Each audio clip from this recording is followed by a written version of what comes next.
এই গল্পটা একটা মায়ের গল্প, যে মা সংসারের চাপ, ছেলেদের পড়াশোনা এবং পারিপার্শ্বিক বিভিন্ন কারণের জন্য তার সরকারি চাকরি ছেড়ে দেন। তবে আজ প্রায় ৩০ বছর পরে তার ছেলেরা এখন নিজ নিজ ক্ষেত্রে প্রতিষ্ঠিত।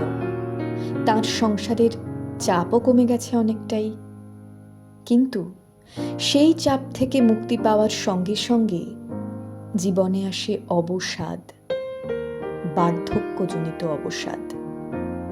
এই অবসাদ কিন্তু তাকে দমিয়ে রাখতে পারেনি। তাই এই ষাটোর্ধ্ব বয়সে এসেও তিনি ভেবেছেন তাকে কিছু করতে হবে। তিনি ভাবলেন তার নিজের অত্যন্ত শখের রান্না নিয়ে যদি কিছু করা যায়।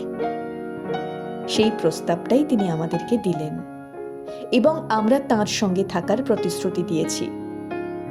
আমরা তো তার সঙ্গে আছি, আপনাদেরকেও কিন্তু তার সঙ্গে থাকতে হবে।